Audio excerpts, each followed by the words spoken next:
ये कहानी तब की है जब थोड़े पब्लिक हॉलीडेज साथ में आए थे और हमने एक लॉन्ग वीकेंड प्लान किया था।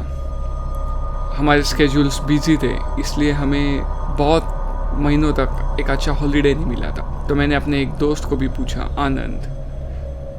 तो देखा तो आनंद भी फ्री था और वो भी अपने वाइफ के साथ आने के लिए एग्री हो गया। तो हमने जो डेस्टिनेशन सिलेक्ट किया वो था मुरुड, जो 180 किलोमीटर्स दूर था मुंबई से। तो मुरुड एक अच्छा बीच है और वहाँ पे एक जंजीरा फोर्ट भी है।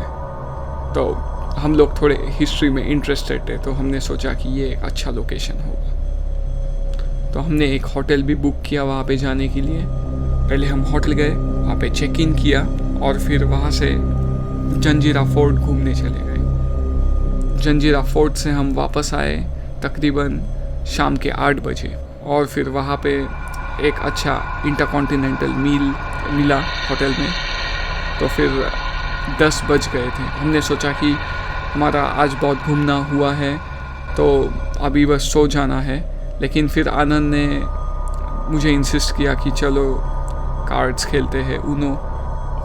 मैं जैसे ही आनंद के रूम में गया, एक ठंडी सी हवा मैंने फील की। तब मैंने आनंद से कहा, तो उसने कहा कि नहीं, यहाँ पे आसपास एक बीच है। तो मैंने उसके बाद नज़रअंदाज कर दिया। फिर मैं अपनी वाइफ के साथ और आनंद और उसकी वाइफ हम सब ऊनो खेलने लग गए और तकरीबन 10 से 12 बजे तक हम लोग ऊनो खेल रहे थे। और फिर 12 बजे फिर हमें कुछ ज़्यादा ही नींद आने लग गई। तो फिर मैं और अपनी वाइफ अपने रूम में आ गए और सोने लग गए। तकरीबन 1:30 बजे मुझे अपने रूम के डोर पे नॉकिंग सुनाई दी।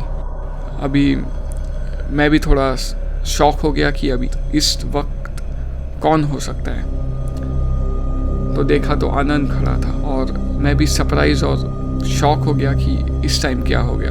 तो वो बता रहा था कि नहीं, उसके वाइफ की कंडीशन अच्छी नहीं है, उसे बहुत ही जुकाम हुआ है और फीवर भी लग रहा है। तो मेरी वाइफ डॉक्टर थी, तो उसने अपना किट लिया और हम उसके रूम में चले गए। पता नहीं, अभी वापस उसके रूम में आके वापस मुझे अनईजी सा फील होने लगा। पता नहीं उस रूम में क्या था, कुछ ऐसा नॉर्मल लग नहीं रहा था मुझे। तब देखा तो उसके वाइफ ने 2 ब्लैंकेट्स लपेटी हुई थी और तो भी उसे ठंडी लग रही थी।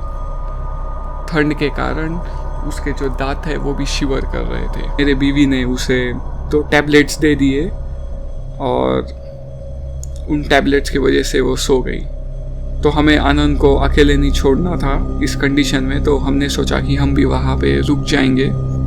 और ये अच्छा हुआ कि हम यहाँ पे रुक गए, क्योंकि उसके बाद जो हुआ उसके लिए। तो ये तकरीबन 3 बजे का वक्त है। वहाँ पे चेयर पे मैं और मेरी बीवी हम लोग सो गए थे और आनंद ने उसके वाइफ का हाथ पकड़ के वो भी सो गया था। तो अचानक 3 बजे उसकी बीवी उठी और उसके बाद बेड पे उसने आनंद का हाथ हटा दिया और फिर बेड पे खड़ी हो गई और उसने एक अजीब सा लुक दिया। और उसके बाद उसने आनंद की गर्दन पकड़ी और उसको नीचे फेंक दिया एक पपेट के तरह। अभी आनंद एक 6'3" का बंदा है और उसका वेट है अराउंड 90 kg और उसे एक बाउले की तरह या पपेट की तरह नीचे फेंक दिया। ये देख के तो हम भी जग गए और वो ये बोलने लगी उसकी बीवी कि मुझे जाने दो, जाना है। तो हमें भी कुछ समझ में नहीं आया, लेकिन मैं भी डर गया था कि ये क्या हो रहा है, इतनी ताकत इसमें कैसे आ गई। और फिर उसके बेड के साइड में ही 10 फीट पे बालकनी थी और वो बेड से बालकनी देख रही थी। तो ऐसे लग रहा था कि उसे बालकनी से कूदना है। तो मैंने और आनंद ने क्या किया, हम दोनों ने उसको पिन डाउन कर लिया और मैंने अपने बीवी को कहा कि जाके हेल्प लेके आओ। तो मेरी बीवी भाग भाग के गई और वहाँ से हाउसकीपिंग स्टाफ को लेके आई थोड़े ही मिनट्स में। तो उसके बाद हमें 5 लोग लगे आनंद की बीवी को लिफ्ट करके उसे शिफ्ट करने में एक रूम में, और वो इस टाइम पूरा टाइम यही बोल रही थी कि मुझे जाने दो, जाना है। और जैसे ही उसके बीवी को उस रूम से बाहर निकाला गया, पता नहीं उसका behaviour time by time change होने लग गया। वो हमें कम रेसिस्ट करने लग गई। अराउंड 5 बजे ये सब नॉर्मल हो गया, और जो कुछ उसके अंदर गया था वो शायद सुबह तक निकल गया या वो नॉर्मल लगने लग गई। तो हमने नेक्स्ट दिन उसे चेकआउट करने का सोचा, तो देखा तो वो एकदम नॉर्मल लग रही थी और उसे कुछ भी याद नहीं था। ये सब होने के बाद हम भी खुश थे कि किसी को कुछ ज़्यादा नुकसान नहीं हुआ। और फिर बाद में आनंद ने उसके बीवी को भी बता दिया कि ये सब तुमने ये किया, तो वो भी स्टार्टिंग में शॉक थी, लेकिन उसे भी कुछ अभी याद नहीं है कि उसने क्या किया।